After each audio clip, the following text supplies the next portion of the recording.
31 datos de la trágica vida de Josefina Bonaparte. Así fue su horrible muerte. Napoleón Bonaparte es el mejor general de la historia. Peleó 81 batallas. De esas ganó 70 y solo perdió 11. Ningún otro general tiene ese récord. Ni Alejandro Magno, quien solo ganó 7 batallas en toda su vida. Pero hay una contienda que jamás pudo ganar después de su muerte. Nunca tuvo descendientes directos en las casas reales de Europa. Su primera esposa y el gran amor de su vida, la emperatriz Josefina, sí los tuvo, mas no con él. El hijo de Napoleón con su segunda esposa María Luisa de Austria, que era parte de la dinastía Habsburgo, murió víctima de tuberculosis el 22 de julio de 1832, a sus apenas 21 años en el Palacio de Schönbrunn, en Viena. Ahí se acabó la descendencia directa de Napoleón Bonaparte, aunque hay rumores que el emperador de México, Maximiliano de Habsburgo, era hijo de Napoleón II, el mismo que Benito Juárez mandó fusilar. ¿Quién fue esta mujer y cómo logró ser tan recordada? ¿Cómo Josefina logró sobrevivir a tiempos tan difíciles? ¿Cómo Josefina logró tener descendencia en las casas reales de Europa cuando no tuvo hijos con Napoleón? En este video te contaremos la historia de Josefina Bonaparte, un enigmático personaje que tuvo una vida complicada y con altibajos, como su encarcelamiento por los vínculos de su primer esposo, el abandono de Napoleón y su trágico final. Antes de meternos a fondo, no olvides suscribirte a nuestro canal y activar las notificaciones para mantenerte al día con nuestras actualizaciones.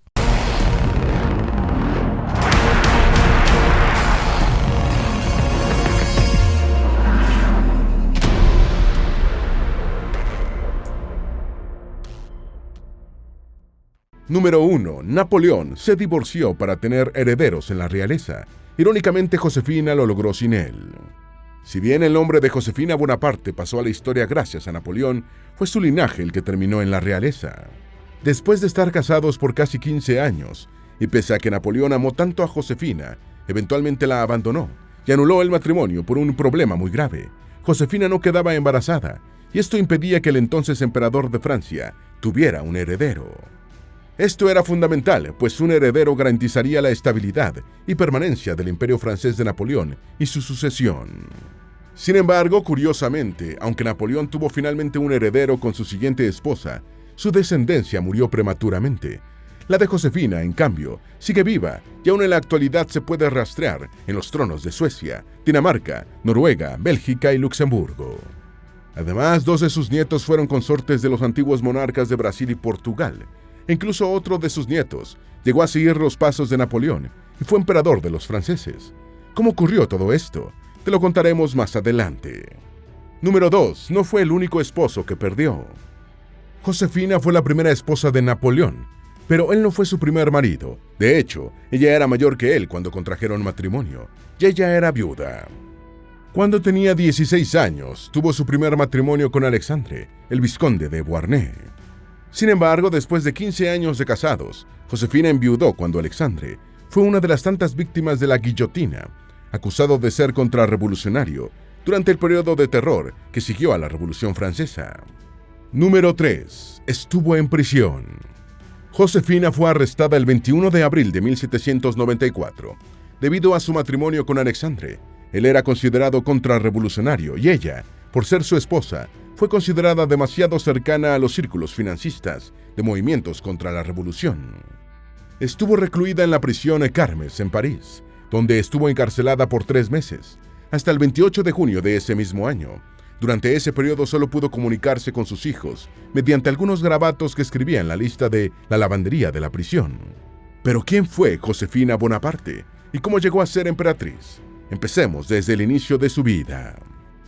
Número 4. Nació en Martinica. Josefina, quien sería emperatriz de los franceses, nació el 23 de junio de 1763 en Martinica, una de las Antillas Menores de las Indias Occidentales francesas, en América. Al menos esa es una de las hipótesis, pues existen algunos investigadores que apuntan a la isla de Santa Lucía como su verdadero lugar de nacimiento. En todo caso, sí hay pruebas de que fue bautizada en Martinica. Ambas islas fueron colonias disputadas históricamente entre Francia y Reino Unido. Número 5. Su nombre real era distinto. Aunque pasó a la historia con el famoso nombre Josefina Bonaparte, tuvo varios nombres a lo largo de su vida. Su nombre original fue Marie-Joseph Rose Tascher de La Pallière. Después de su primer matrimonio, se le conoció como Josefina de Beauharnais por su primer esposo. Fue después de su matrimonio con Napoleón que asumió el apellido Bonaparte, con el cual sería recordada aún en la actualidad. Número 6. Creció en una familia muy privilegiada. La familia de Josefina era muy adinerada, propietaria de una plantación de caña de azúcar, que en la actualidad es un museo. Los Tascher era una antigua familia francesa de la baja nobleza rural. Josefina fue criada por una nodriza esclava llamada Marion, cuya libertad aseguraría en 1807. A la edad de 10 años, fue enviada a un internado en el Fort Royal, dirigido por las benedictinas de la Providencia. Allí aprendió a leer, escribir, cantar, bailar y bordar durante 4 años. Después de la muerte de su hermana Catherine Desire, Josefina regresó a la plantación de sus padres. Número 7. Juventud. De acuerdo con fuentes históricas de la época, Josefina era una mujer con buena figura, tez morena y amarillenta y un rostro muy armonioso, pero evitaba sonreír para ocultar su terrible dentadura. Su elegancia era destacada por la sociedad de la época, pese a que fue criada en el campo y no tenía los mismos modales de las mujeres de la sociedad parisina. Número 8. Su primer esposo estaba prometido a otra persona. La tía paterna de Josefina fue amante de un oficial naval francés, François de Beauharnais, perteneciente a una familia noble, menos antigua pero más rica. Mientras vivían en Martinica, de Beauharnais tuvo un hijo con su esposa, al cual llamó Alexandre. Los padres regresaron a Francia y dejaron al bebé con la familia Tascher hasta 1766. La tía de Josefina, amante del padre y madrina de Alexandre, consideró ventajoso casarlo con una de sus sobrinas. Eligió a Catherine Desire para el matrimonio. Sin embargo, cuando el padre de Alexandre hizo la propuesta de matrimonio oficial en una carta, Catherine Desire había fallecido. No queriendo perder al adinerado pretendiente, el padre de Josefina la ofreció como prometida sustituta. Número 9. Primer matrimonio. El compromiso entre Alexandre y Josefina se materializó en un matrimonio el 13 de diciembre de 1779. En los suburbios de París, Josefina tenía 16 años. Número 10. Tuvieron 2 hijos. De esta primera unión, Josefina y Alexandre tuvieron 2 hijos, Eugenio y Hortensia de Beauharnais, nacidos en 1781 y 1783 respectivamente. Número 11. Desafíos del primer matrimonio. Alexandre viajó mucho durante el matrimonio, tanto que en sus primeros 4 años de casados, Josefina lo vio solamente por el tiempo equivalente a 10 meses. Su relación se mantenía por cartas, pero esto causaba problemas. Josefina no era muy refinada y tenía errores al escribir, así que fue inscrita en clases de ética, literatura y escritura a solicitud de su esposo. Alexandre le fue infiel a Josefina en muchas oportunidades. Incluso tuvo un hijo con una de las primas de Josefina. En una ocasión abandonó a Josefina y a sus hijos por un año para irse a vivir con una de sus amantes. Era un frecuente visitante de los burdeles y casas de citas. Número 12. Alexandre quiso acusar a Josefina por infidelidad. Hortensia, la segunda hija de Josefina, nació de forma prematura. En esa época se consideraba que un nacimiento adelantado era un indicador de infidelidad. Por eso Alexandre, instigado por su amante, sobornó a varios esclavos para encontrar testimonios que confirmaran que Josefina era promiscua en Martinica durante su adolescencia. Por una suma equivalente a $5,000, un esclavo de la isla aceptó declarar, aunque tenía solo 5 años cuando Josefina se mudó a París. Por suerte para ella, su familia y la familia de Alexandre apoyaron la reputación de Josefina. Número 13. Por eso no mejoró su relación. Alexandre regresó a París y expulsó a Josefina y sus hijos, enviándolos a una abadía para mujeres abandonadas.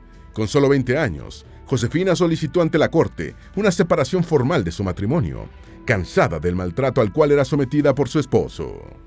Eventualmente, la corte le ordenó encargarse económicamente de sus hijos y le otorgó la custodia de Eugenio, pero no cumplió con la mayoría de los pagos para su manutención. Número 14. Josefina en la Revolución Francesa. La revolución que explotó en París tuvo consecuencias en las colonias francesas como Martinica, donde se iniciaron revueltas para exigir la abolición de la esclavitud. Josefina había viajado con Hortensia y vivió 2 años en Martinica, pero se vio obligada a regresar a Francia en 1790 por el riesgo de los alzamientos. Cuando llegó a la capital francesa, ya la nobleza había perdido sus derechos feudales. Josefina recuperó a Eugenio y se mudó con sus 2 hijos a la casa de una tía de Alexandre. La pareja había retomado su comunicación mediante cartas y eventualmente retomaron su unión. Nunca volvieron a vivir juntos, pero sí lograron establecer una buena amistad. Alexandre avanzó en su carrera política, simpatizando con las nuevas ideas liberales, e incluso fue presidente de la Asamblea Nacional. Número 15. Josefina en el reinado del terror. Después de perder una batalla contra Prusia, Alexandre perdió la confianza de los revolucionarios jacobinos. Comenzaron a rumorar que era un traidor. No ayudó la actitud de Josefina, quien después de su regreso a París, comenzó a codearse con aristócratas y a pedir favores por ellos cuando inició la persecución durante la era del terror. El hermano de Alexandre, además, participó en una revuelta para intentar liberar al rey Luis XVI de prisión. Esto empeoró la imagen de Alexandre ante los revolucionarios. En algún punto logró recuperar cierta reputación y ser nombrado ministro de guerra, pero después de que pasaron al rey Luis y la reina María Antonieta por la guillotina, todo se fue a pique. El 2 de marzo de 1794, Alexandre fue arrestado. Como hablamos antes, Josefina fue arrestada porque se consideraba que tenía vínculos con círculos sociales contrarrevolucionarios, y así fue como se reencontró con Alexandre en prisión. Número 16. Solo sobrevivió Josefina. La prisión de Carmes fue uno de los peores lugares durante la Revolución, pues estaba sobrepoblada, en condiciones precarias, llena de suciedad y hambre. Todos los días sacaban prisioneros que eran llevados a la guillotina. Para el momento en que fue liberada Josefina, después de la caída de Maximilien Robespierre y el reinado del terror, quedaban solo 200 de los 600 prisioneros que habían en prisión cuando fue encarcelada. Alexandre no vio la libertad, fue ejecutado en la guillotina el 23 de julio de 1794, en la Plaza de la Revolución de París. Número 17. Tuvo un romance en prisión. Durante su encarcelamiento, Josefina conoció y se enamoró del joven general Lazare Hoche, quien logró escapar del encierro y sobrevivir. Después de ser liberada, Josefina sostuvo una relación íntima con Hoche, pero el general murió poco después, en 1797. Una vez en libertad, Josefina encontró amistades importantes en la política y economía francesas. Sin embargo, aunque parecía que tenía una vida lujosa, en realidad vivía muy ajustada, pues no recibió una gran herencia de su esposo ejecutado. Número 18. ¿Cómo conoció a Napoleón Bonaparte? El relato más popular sobre Josefina y Napoleón señala a Eugenio como el responsable. El hijo mayor de Josefina estaba desilusionado al tener que entregar la espada de su padre durante una redada en la que la Guardia Nacional confiscó todo armamento civil y fue a presentar una queja al comandante en jefe de París, Napoleón Bonaparte. El general, impresionado, permitió que el joven de 15 años conservara la espada de su padre, mostrando un profundo interés en la madre de un joven tan leal. Sin embargo, esta historia es ficticia. Josefina conoció al general Napoleón Bonaparte entre agosto y septiembre de 1795, en la casa de Teresa Talleyrand. Desde que se conocieron en prisión, donde compartieron tiempo juntas, Madame Talleyrand y Josefina se volvieron amigas cercanas, y en el futuro, Josefina sería la madrina de uno de sus hijos. Josefina tenía entonces 32 años, siendo 6 años mayor que Napoleón. Número 19. Su matrimonio con Napoleón. Napoleón comenzó a cortejar a Josefina poco después de conocerla. Se comprometieron en enero de 1796 y se casaron en ceremonia civil el 9 de marzo de ese mismo año. Se dice que el notario que llevó a cabo la ceremonia recomendó a Josefina evitar este matrimonio, pues Napoleón era apenas un general empobrecido y no tenía mucho futuro en las filas militares. Josefina siguió con la boda, pero tampoco estaba muy entusiasmada. Estaba aún enamorada de Hoche. Apenas 2 días después de su matrimonio, Napoleón partió a luchar como líder del ejército francés en Italia. Número 20. Su vida como emperatriz. En varias ocasiones estuvieron a punto de separarse, en parte por infidelidades de Napoleón y por la falta de hijos por parte de Josefina. Sin embargo, se mantuvieron juntos. El 1 de diciembre de 1804, contrajeron nupcias en una ceremonia religiosa y al día siguiente Napoleón se coronó a sí mismo como emperador y a ella como emperatriz de Francia. Josefina no era particularmente intelectual, así que normalmente se mantuvo alejada de los asuntos políticos de su esposo. Usualmente asistía a eventos culturales, reuniones sociales y de vez en cuando acudía a actos públicos y pronunciaba algunos discursos. Era muy aficionada a las compras y lujos. Como emperatriz representaba la corona, entonces sus gastos eran cubiertos por la tesorería pública. Número 21. ¿Qué era tan grandioso de Josefina? La escritora Sandra Gollen, investigadora de la vida de Josefina Bonaparte, plantea una explicación para el interés tan grande de Napoleón en ella, pese a tener una personalidad tan distinta. Era una mujer bastante sencilla, de gran corazón, aunque inteligente bastante, no era una gran intelectual. Sus virtudes eran simples, era una madre excepcional, una buena amiga, una empleadora atenta, una esposa amorosa, sabía cómo ser una buena anfitriona. Pero de alguna manera también sabía cómo ser emperatriz. ¿Cómo se logra algo así? No hay libros de instrucciones sobre el tema, no hay muchas clases que puedas tomar. Sin embargo, asumió el papel con facilidad y con tremenda gracia y humanidad. Número 22. Napoleón le envió muchas cartas de obsesivo amor a Josefina. Aunque Napoleón tuvo que dejar a Josefina 2 días después de la boda, le escribía continuamente con efusivas declaraciones de amor. Cada momento me separa más de ti, mi amada, y cada momento tengo menos energía para existir tan lejos de ti. Eres el constante objeto de mis pensamientos. Es notable que Josefina escribía muchas menos cartas a su esposo, y aquellas que existen son mucho más tibias en tono. No estoy satisfecho con tu última carta. Es fría como la amistad, respondió Napoleón a una de ellas. Número 23. Ambos fueron infieles. Tanto Napoleón como Josefina incumplieron sus votos básicos de matrimonio, sosteniendo romances fuera del matrimonio. Incluso desde el inicio de su casamiento, Josefina tuvo un amorío con el teniente Hipólito Charles, quien era ayudante de campo del general Charles Leclerc, cuñado de Napoleón. El romance fue descubierto en marzo de 1798.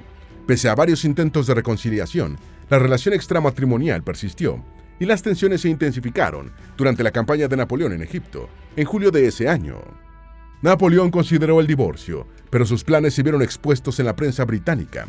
Al regresar a Francia en 1799 y con su ascenso al poder, Josefina logró que cancelara el divorcio. Aunque la relación nunca se recuperó totalmente, fueron coronados emperador y emperatriz. En vísperas de la coronación, la pareja volvió a tener fuertes discusiones por infidelidades mutuas. La amenaza de divorcio volvió a surgir. Sin embargo, pese a sus infidelidades, Josefina mantuvo influencia sobre Napoleón. Número 24. El divorcio. La incapacidad de Josefina para concebir un heredero continuó afectando su matrimonio. Cuando una amante de Napoleón, Eleonore de Noailles, le dio un hijo ilegítimo, quedó claro que el problema de fertilidad era de Josefina, que ya tenía 43 años. Cuando el sobrino de Napoleón y heredero declarado, Napoleón Charles Bonaparte, murió a los 4 años, Napoleón empezó a elaborar una lista de princesas elegibles de toda Europa. Su matrimonio con Josefina fue anulado, pero en la ceremonia de divorcio, el 15 de diciembre de 1809, la pareja leyó declaraciones de devoción mutua, confirmando su amor recíproco. Napoleón declaró: «Lejos de encontrar motivo de queja, solo puedo felicitarme por la devoción y ternura de mi amada esposa». Número 25. Napoleón abandonó a Josefina y buscó otra esposa. Napoleón contrajo matrimonio por poderes con María Luisa de Austria el 11 de marzo de 1810, seguido de una ceremonia religiosa unas semanas después.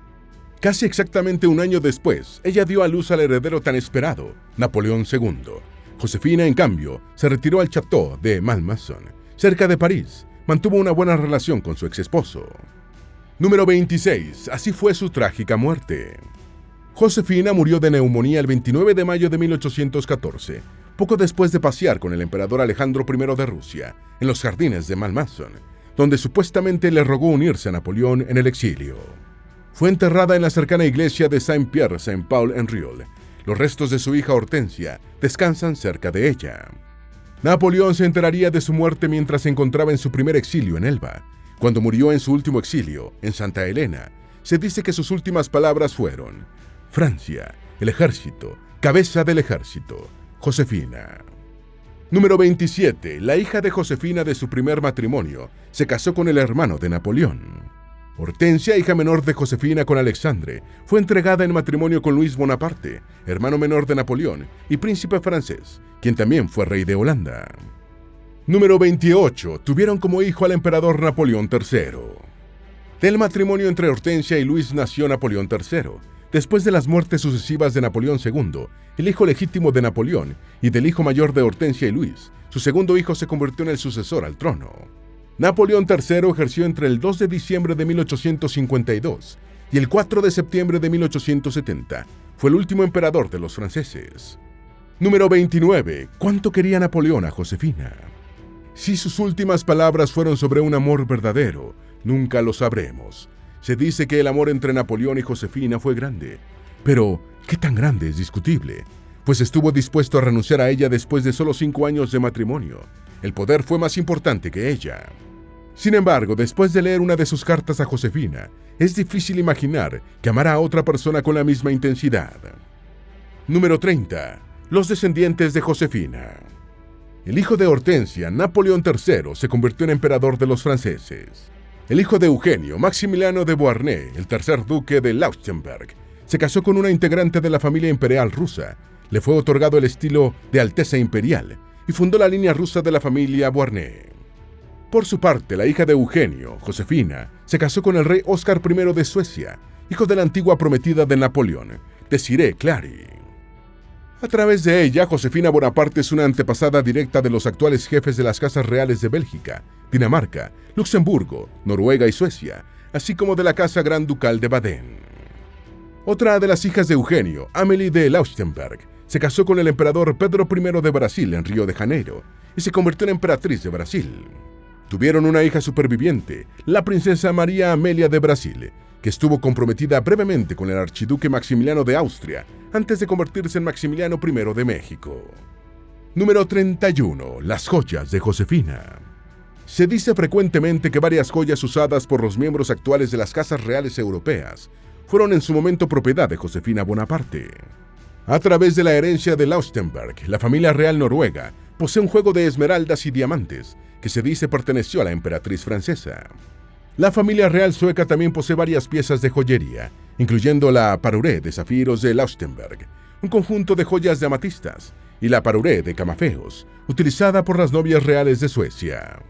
Sin embargo, algunas de estas joyas probablemente nunca formaron parte de la colección de Josefina, sino que pertenecieron a otros miembros de su familia. Josefina Bonaparte sigue siendo un personaje fascinante, que ha formado parte de numerosas obras artísticas.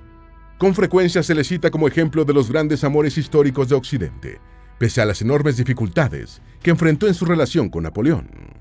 Sus cartas e intensos sentimientos, sin duda, son grandes ejemplos de un gran amor que supo sobreponerse o coexistir con las diatribas políticas, necesidades militares y las enormes exigencias del imperio de los franceses.